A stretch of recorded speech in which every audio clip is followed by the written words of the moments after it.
ॐ भूर्भुवः स्वः तत्सवितुर्वरेण्यं भर्गो देवस्य धीमहि धियो यो नः प्रचोदयात्। नदी के किनारे संत ज्ञानेश्वर जा रहे थे।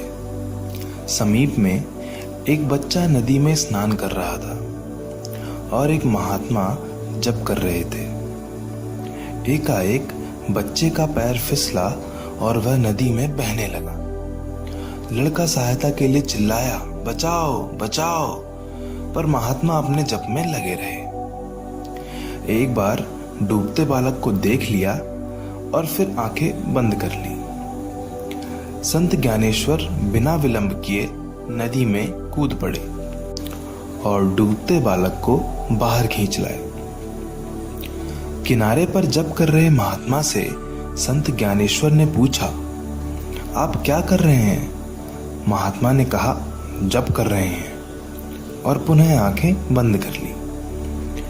संत ने पूछा, क्या ईश्वर के दर्शन हुए?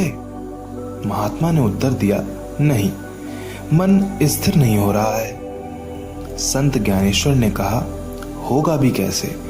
पहले उठो और दीन दुखियों की सेवा करो, उनके कष्टों में हिस्सा बटाओ, अन्यथा उपासना का कोई विशेष लाभ नहीं मिलेगा। महात्मा को अपनी भूल मालूम हुई कि सच्चा जप तो यह था कि डूबते हुए बच्चे को बचाया जाता। उस दिन से वे उपासना के साथ साथ दीन दुखियों की सेवा में लग गए।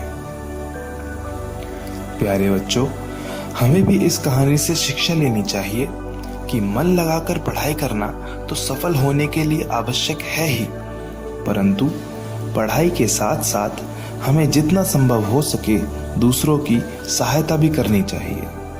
ज्ञान बांटने से बढ़ता है, इस तथ्य पर हमारा संपूर्ण विश्वास होना चाहिए।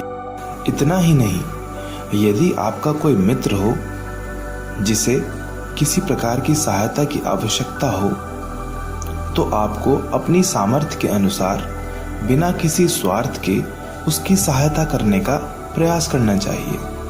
यही सच्ची मित्रता है और तभी आप सही मायनों में अपनी पढ़ाई का उचित उपयोग कर पाएंगे। हमारे परम पूज्य गुरुदेव पंडित श्री राम शर्मा आचार्य ने कहा है, किसी व्यक्ति की उपासना सच्ची है अथवा झूठी है, इसकी एक ही परीक्षा है कि साधक की अंतरात्मा में संतोष, प्रफुल्लता, आशा, विश्वास और सद्भावना का कितनी मात्रा में अवतरण हुआ है।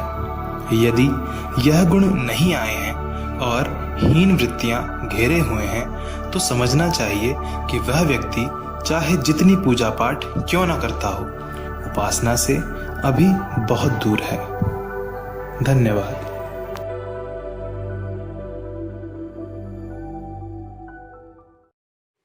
विचार क्रांति दूत YouTube चैनल को सब्सक्राइब करें एवं अगली वीडियोस प्राप्त करने के लिए बेल आइकन दबाएं।